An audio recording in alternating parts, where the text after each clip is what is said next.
আজকে আমরা শপিফাইয়ের selling plan নিয়ে আলোচনা করব। তো শপিফাইয়ের সেলিং প্ল্যান আসলে কিভাবে কাজ করে সেটা জানাটা খুব জরুরি প্রথমত। তো আমরা এখানে যদি এই চারটা লাইন যদি আমরা একটু পড়ি তাহলে আমরা বুঝতে পারবো পুরো জিনিসটা আসলে কি। Selling plans represent how products can be sold and purchased. When you create a selling plan, you can determine the policies under which product can be sold. Okay, an example Sharup, you can create a selling plan where a customer can purchase a subscription on a monthly billing cycle and where you offer a 50% discount for weekly deliveries of the product. ঠিক আছে, তার মানে আমাদের এই selling প্ল্যানটা বলতে বোঝাচ্ছে যে আমরা একটা প্রোডাক্টকে একটা সিস্টেমের মাধ্যমে একটা নতুন ওয়েতে আমরা সেল করতে চাই। সেটা কি রকম? সেটা হতে পারে সাবস্ক্রিপশন।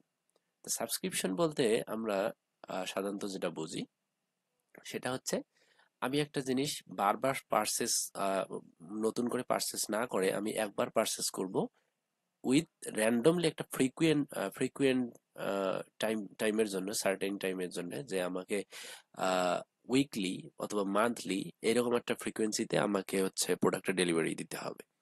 ঠিক আছে, এটার জন্য আহ, আমাকে যে সেল করতেছে, যে সেলার, সে হচ্ছে আমাকে একটা ডিসকাউন্ট দিতে পারে।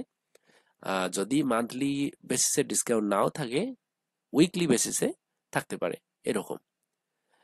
তো এইটাতে সুবিধা হচ্ছে আমাকে বারবার পারচেস করা লাগতেছে না একই জায়গায় এসে একই সেম প্রোডাক্ট একটা নির্দিষ্ট সময় পর পর। কেননা আমার সাপোজ আমি একটা যদি কফি শপের দোকান করি, আমার প্রতি সপ্তাহে বা মাসে আমার একটা নির্দিষ্ট পরিমাণ কফি আমার এখানে লাগে, যেটা হচ্ছে আমার প্রতিবারই পারচেস করা লাগে। এখন আহ, সে যেহেতু একজন বিজনেসম্যান, সেক্ষেত্রে সে কি করবে? একটা সাবস্ক্রিপশন প্ল্যান কিনে রাখবে, যেটা তাকে সে বলে রাখবে যে আমাকে উইকলি এত পরিমাণ আমাকে প্রোডাক্ট বা আইটেম আমাকে পাঠায় দেন। এটার জন্য আমি হচ্ছে প্রতিবারই পারচেস করব বা আপনাকে পেমেন্ট করব। এটার জন্য আমাকে যেন আলাদা করে বারবার গিয়ে পারচেস করতে না হয়। ঠিক আছে, তো সেক্ষেত্রে হচ্ছে সে সাবস্ক্রিপশন প্ল্যানটাকে সে ক্যান্সেলও করে দিতে পারে পরবর্তীতে, কারণ তার পক্ষে এটা পসিবল হবে। বা তার যখন সে পারচেস করতেছে তখন তার ড্যাশবোর্ড থেকে সে এটা করতে পারবে। তো সেক্ষেত্রে হচ্ছে এই সুবিধাটাও সে যেন পায়।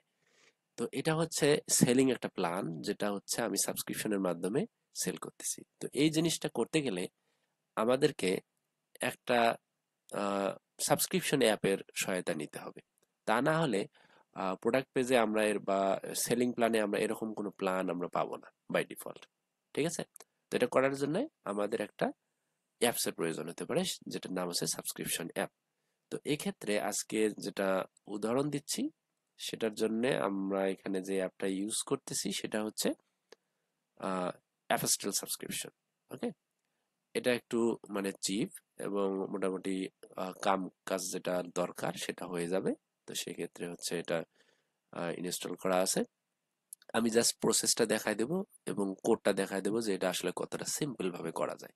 ওকে, তো বাই ডিফল্ট আমরা যখন এই অ্যাপসটাকে ইনস্টল করব, তো এই অ্যাপসের ভিতরে আমাদেরকে সবকিছু বলে দিবে যে কোনো প্রকার কোডিং ছাড়াই কিভাবে এটা প্রোডাক্ট পেজে শো করানো যায়।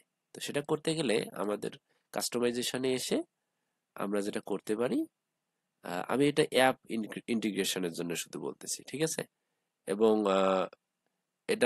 এটার জন্য যে অন্যান্য যে কাস্টম কোড যেটা আছে সেটা কিন্তু ম্যানুয়ালি করতে হয়। তো এটা মূলত আমরা এখানে এসে পাওয়ার কথা।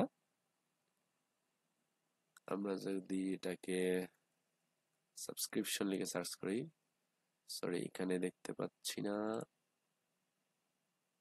আমরা যদি আবার ব্যাক করি, সরি এটা আলাদা স্টোর ওপেন হয়ে আছে। তো আমরা দেখবো হচ্ছে এই স্টোরের জন্য। তো এটার জন্য আমরা হচ্ছে কাস্টমাইজেশনে যাই, এখান থেকে যাব।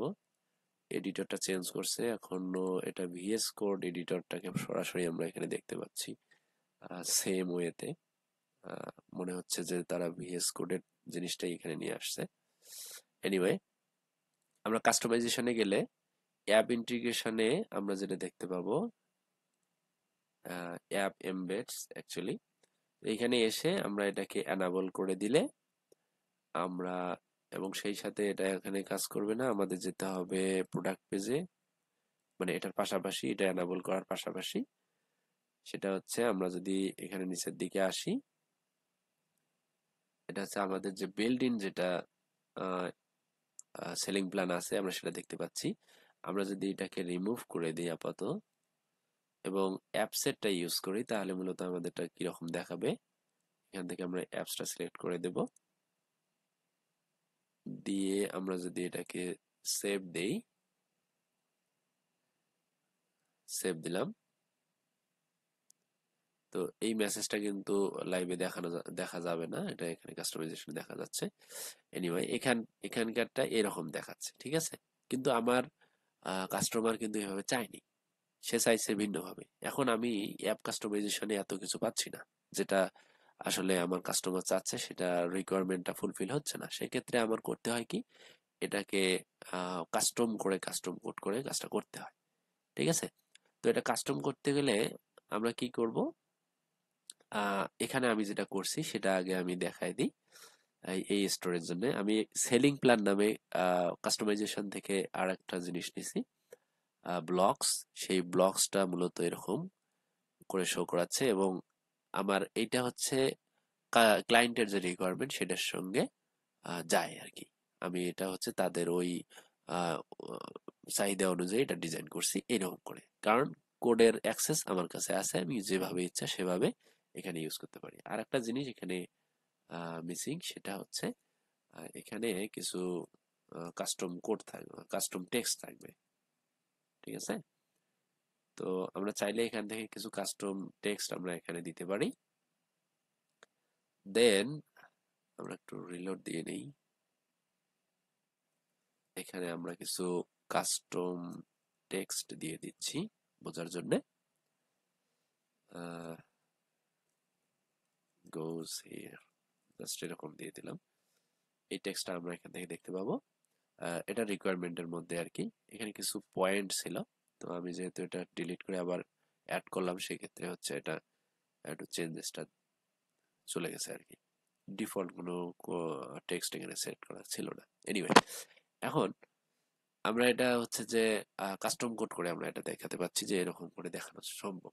ওকে, তো এটা কিভাবে করা হয়েছে সেটা এখন আমরা দেখব। তার আগে এই সেলিং প্ল্যানটা কিভাবে কাজ করে আমরা সেটা দেখছি। আহ, আর ওইদিকে কোনো আলোচনা নেই, আমরা ডিরেক্ট হচ্ছে কোডে যাব। ঠিক আছে, সবকিছু ঠিক আছে, কোডে যাব। আচ্ছা, এই কাজটা করছি আমরা হচ্ছে প্রোডাক্ট পেজে যেহেতু, সো প্রোডাক্ট সেকশনে, প্রোডাক্ট যে সেকশনটা আছে সেখানে আমরা যাব। এখানে গেলে আমরা হচ্ছে সেলিং প্ল্যান নামে এখানে একটা ব্লক নিছি আমরা,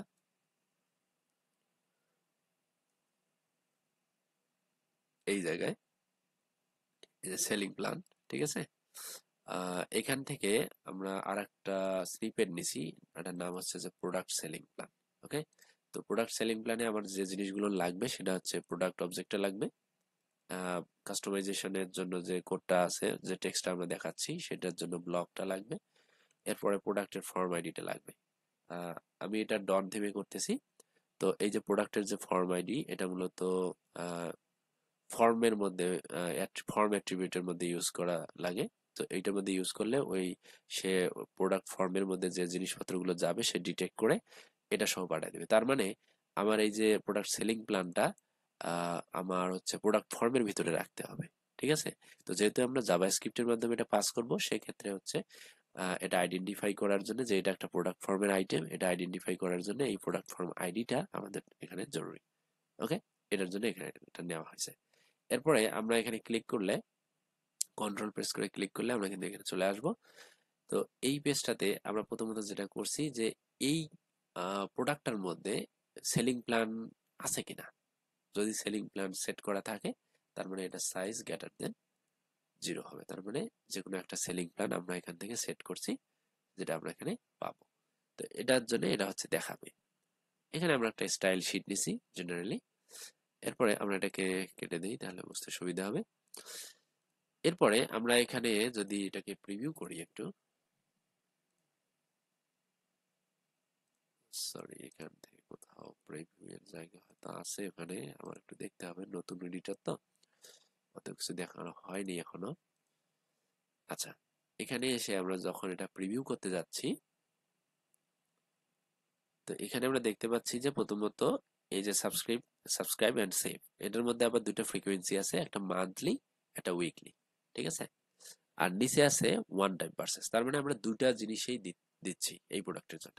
মানে আমাদের কাস্টমার এটাকে সাবস্ক্রিপশনের মাধ্যমে কিনতে পারবে, অথবা যারা ওয়ান টাইম পারচেস করতে চাচ্ছে তারাও এটা কিনতে পারবে।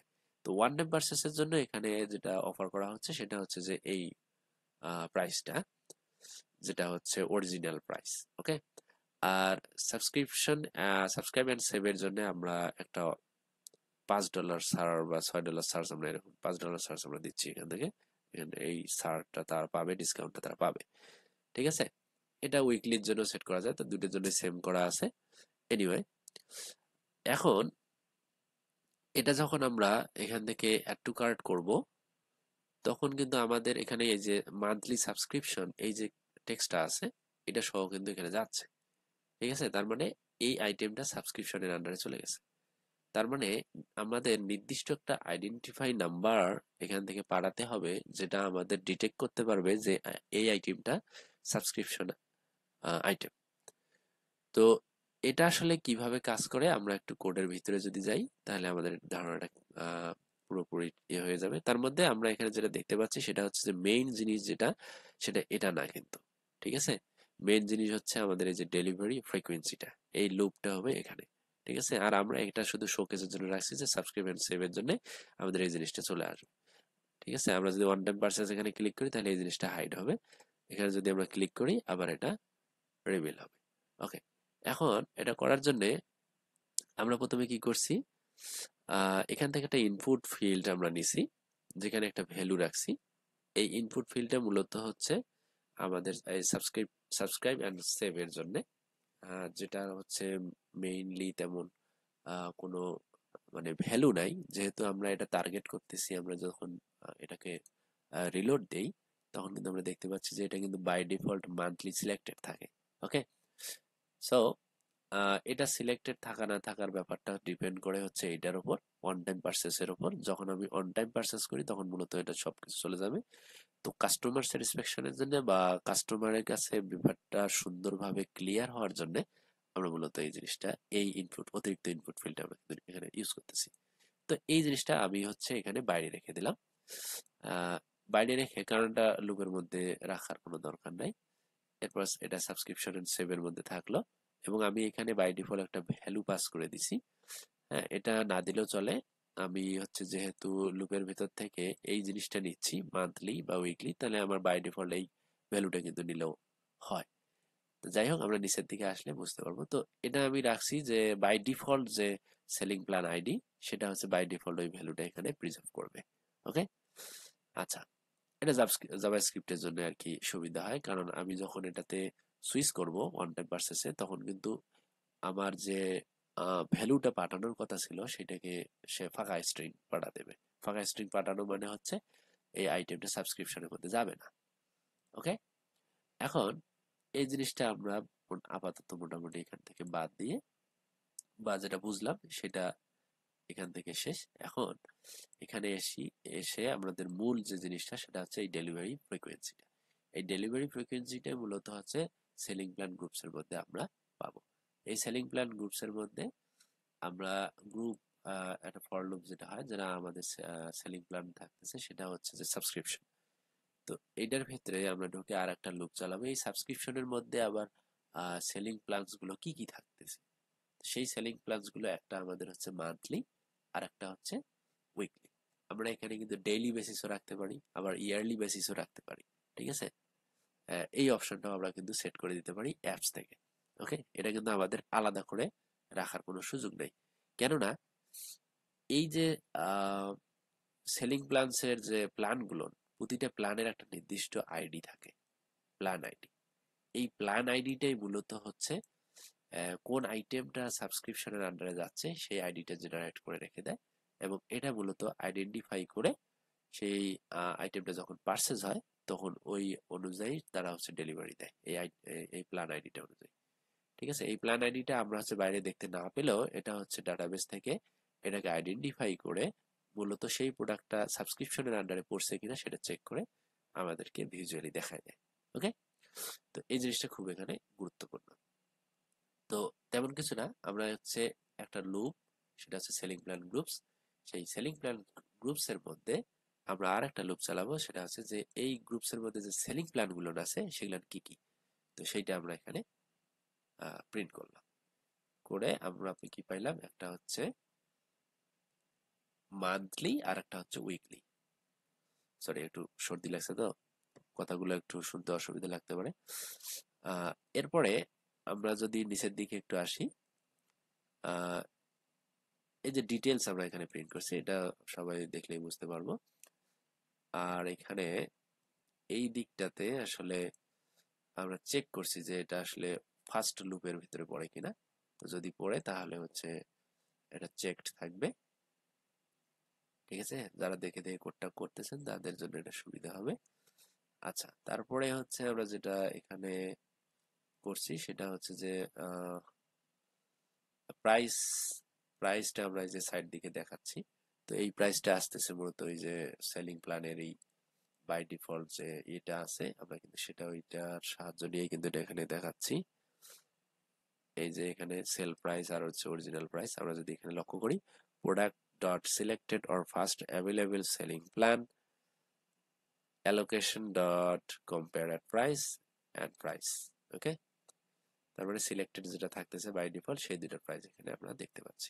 ওয়ান সুইচে যদি প্রাইস যদি কম বেশি থাকে তাহলে আমরা প্রাইসটা নিয়ে এটা কিন্তু রিপ্লেস করে দিতে পারবো। ঠিক আছে, এরপরে এই জায়গাটাতে আমরা যেটা করছি সেম ওয়েতে মান্থলি থাকলে এটা হচ্ছে চেক থাকতেছে। এরপরে তেমন কিছু এখানে নাই, আমরা সবার শেষের দিকে এসে মেইন যে কাজটা, এই যে প্ল্যান আইডিটা আমরা এখানে কোথায় রাখতেছি, ঠিক আছে, এটা কিন্তু ম্যাটার করে। তো এটার জন্য আমরা একটা আলাদা ইনপুট ফিল্ড আমরা এখানে রাখছি। এই ইনপুট ফিল্ডের মধ্যে এই আমাদের যে ভ্যালুটা আছে এই ভ্যালুটা কিন্তু বারবার রিপ্লেস হচ্ছে প্রতিবার যখন আমরা রেডিও বাটন চেঞ্জ করতেছি। ঠিক আছে, তো এই ভ্যালুটাই মূলত আমরা যখন এই আইটেমটাকে আমরা কার্ডে অ্যাড করবো তখন কিন্তু এই ভ্যালুটাই যাবে। ঠিক আছে, তো এটা আমরা হিডেন আকারে রাখতেছি। এবং আমরা এখানে একটু লক্ষ্য করলে বুঝতে পারবো যে ফর্মের যে অ্যাট্রিবিউট আমি যেটা বলছিলাম সেই ফর্ম ডাটা প্রোডাক্টের form data ID, form ID, সেটা আমরা এখানে পাস করছি। তাহলে হবে কি, শৈবের ডন থেকে এটা করে কি, এই এই অ্যাট্রিবিউটটাকে তারা হচ্ছে লুপ করে এই যে প্রোডাক্টের ফর্মের আইডি সেম আইডি গুলো কালেক্ট করে তারপর সেইটার হচ্ছে ভ্যালু গুলো সে পাস করে দেয়। তো এই জন্য আমরা ভ্যালুটা এই জায়গায় রাখছি। ওকে, এবং এই ভ্যালুটা প্রতিটা চেঞ্জে এখানে চেঞ্জ হয়। সেটা বলতে আমি বোঝাচ্ছি যে সাবস্ক্রিপশন এন্ড সেভ এর মধ্যে মান্থলি যখন আমরা সিলেক্ট করতেছি তখন কিন্তু বাই ডিফল্ট ওটা সেট আছে। যখন আমরা উইকলিতে যখন ক্লিক করতেছি তখন কিন্তু ওই যে আইডিটা আছে সেটা কিন্তু চেঞ্জ হয়ে যাচ্ছে। আমরা এটা হয়তো এখানে কোথাও ভিতরে পাবো, এই যে এটা। ঠিক আছে, এখন আইডি হচ্ছে এটার ভ্যালু হচ্ছে 403, সরি 403। এখন মান্থলি আমরা সিলেক্ট করলাম, এটা চেঞ্জ হয়ে 363 হলো। ওকে, সো এটা বারবার কিন্তু চেঞ্জ হচ্ছে। এখন আমি যদি ওয়ান টাইম পার্সেসে ক্লিক করি তাহলে কিন্তু এটা ব্ল্যাঙ্ক হয়ে যাবে। ব্ল্যাঙ্ক হয়ে যাওয়া মানে কি, এটার ভ্যালু যাচ্ছে না, তার মানে এটা সাবস্ক্রিপশনের আন্ডারে পড়তেছে না। ঠিক আছে, হ্যাঁ। এখন এই জিনিসটা আমি যেটা বললাম সেটা হচ্ছে জাভাস্ক্রিপ্টে এখানে ডেভেলপ করা হয়েছে। যেমন এই ফাংশনালিটিটা কাজ করতেছে, আমরা ওয়ান চেঞ্জে আমরা ওই আইডিটাকে চেঞ্জ, ভ্যালুটাকে চেঞ্জ করে দিচ্ছি। সো এই যে কাজগুলো সেটা কিন্তু এই জাভাস্ক্রিপ্টের মাধ্যমে করা হচ্ছে। এটা হচ্ছে আমরা সেলিং প্ল্যান আইডি যেটা সেটা আমরা প্রথমত নিলাম, সেটা হচ্ছে এই ইনপুট ফিল্টার। এটা রেখে আমরা সাবস্ক্রিপশন ডিটেলস এর জন্য যে আমাদের এখানে অন চেঞ্জে যে এটা দেখাচ্ছে আবার হাইড করতেছে সেই জিনিসটা আমরা এখানে দেখে এইটা ইউজ করব। এরপরে আছে সাবস্ক্রাইব রেডিও, ওই যে রেডিওর যে বাটনগুলো আছে মান্থলি উইকলি এটা দেখবে। এবং ওয়ান টাইম পারচেস যখন আমরা ক্লিক করব সেটার জন্য কি হবে সেই জিনিসপত্রগুলো আমরা এখানে রেডি করে নিলাম। এরপরে আমরা আমাদের যে ওই ডেসক্রিপশন যেটা, হ্যাঁ, সাবস্ক্রিপশন ডিটেলস সেটা টগল করার জন্য এইটুক কোড। এরপর এখানে কমেন্ট করা আছে সবকিছু। when you switch versus mode subscription versus one time, তখন মূলত এটা কাজ করবে। ঠিক আছে? তো যখন আমরা এই যে ওয়ান টাইমে ক্লিক করতেছি, তখন মূলত ভ্যালুটাকে সে ফাঁকা করে দিচ্ছে। That's it. ওকে, দেন যদি এটা ওয়ান টাইম ভার্সেস না হয়, সেক্ষেত্রে কি করতেছে, আমরা যেটাকে চেঞ্জ করলাম সেটার ইনপুট ফিল্ডের যে নেমটা আছে সেটাকে চেক করে দিচ্ছে, প্লাস সেখানকার যে ভ্যালুটা আছে, হ্যাঁ, সেই ভ্যালুটা নিয়ে এসে ইনপুট ফিল্ডের ভ্যালু যেটা আছে এই জায়গায়, এই যে হিডেন ইনপুট ফিল্ড, সেটা এখানে রিপ্লেস করে দিচ্ছে। ওকে, কাজ এতটুকু। দেন when you switch frequency in instant radio, যখন হচ্ছে আমরা এই জায়গায় এটা চেঞ্জ করতেছি, তখন সেম ওয়ে কাজ করবে, ইনপুট ফিল্ডের ভ্যালুটা চেঞ্জ করে দেবে। ওকে, দিয়ে এটা ফাংশনটাকে আমরা এখানে কল করে দিচ্ছি। সো লোড হওয়ার সঙ্গে সঙ্গে যেন এই কাজটা সে প্রথমবার করে, then every time on change radio button আমরা যেন এই কাজগুলো বারবার করি। তো জাভাস্ক্রিপ্টের কোড ছিল মূলত এতটুকুই। আর আমরা পুরো কোডটাকে একটা কন্ডিশনের মধ্যে ক্যাপচার করে রেখে দিছি, যদি এটা কখনো সেলিং প্ল্যানের আন্ডারে না থাকে এই প্রোডাক্টটা, তাহলে এটা এই কোডটুকু পুরোটাকেই স্কিপ করবে। ওকে, সো এই যে ডেভেলপমেন্টের যে কাজ সেটা মূলত এতটুকুই। আর বিনিময়ে আমরা হচ্ছে রেজাল্ট পাচ্ছি এরকম। ঠিক আছে? তো সেলিং প্ল্যানের জন্য আলাদা তেমন কোনো আসলে স্পেসিফিক কোনো ব্যাপার স্যাপার নাই। সবাই খোঁজে যে অ্যাপ ছাড়া কিভাবে করা যায়। এটা আসলে অ্যাপ ছাড়া করা পসিবল না। আমাদের যে প্রোডাক্ট পেজের যে সিস্টেমটা বিল্ড করে দিবে এই প্রোডাক্টটা সেলিং প্ল্যানে থাকবে কি থাকবে না, সেটা মূলত অ্যাপস থেকেই বিল্ড হয়। এই অ্যাপস যেগুলো আছে সেগুলো মূলত শপিফাইকে ওরা পে করে, শপিফাইয়ের সঙ্গে তাদের ডিল আছে। তো সেক্ষেত্রে হচ্ছে তারা টাকা কামানোর একটা অপশন রেখে দিছে। হ্যাঁ, তো আমাদেরকে এরকম একটা অ্যাপ ইউজ করতেই হবে। সেটা হচ্ছে যদি মিনিমাম একটা থাকে, পার্সেন্ট রেট থাকে, সেটা দিয়েও হলেও এটা করতে হয়। তো যখন এটা প্রসেস হয় হয়তো বা large number of subscription product যদি থাকে, তাহলে কিন্তু আপনার একটু লিমিটেশনের মধ্যে পড়ে যায়। তো যারা এগুলা সেল করে সাবস্ক্রিপশনে, তারা মূলত হিউজ সেল করে, তাদের জন্য এটা কোনো ব্যাপার না। তো শেখার ক্ষেত্রে আপনি হচ্ছে যে কোনো একটা অ্যাপস ইনস্টল করে আপনি এটা করে নিতে পারেন। এটা কিন্তু আমি যে কোডটা দেখালাম এটা কিন্তু সবার জন্য সেম। ওকে, সো এই কোডের মধ্যে কোনো চেঞ্জেস নাই। জাস্ট আপনার যেটা করতে হবে, একটা যে কোনো অ্যাপস ইনস্টল করে কাজটুকু করতে হবে। তো সেলিং প্ল্যানের কাহিনী আসলে এতটুকুই, আর তেমন কিছু না। ডিজাইন আপনারা যদি কাস্টম কোড করেন তাহলে চেঞ্জ করতে পারবেন, আর যদি কাস্টম কোড না করেন তাহলে প্রোডাক্ট অ্যাপস আপনাকে যেভাবে দিচ্ছে সেভাবে আপনি ইউজ করতে পারবেন। সো আজকের ভিডিওটা এই পর্যন্ত থাকছে। সবাইকে ধন্যবাদ। দেখা হচ্ছে অন্য কোনো ভিডিওতে, অন্য কোনো টপিকসে।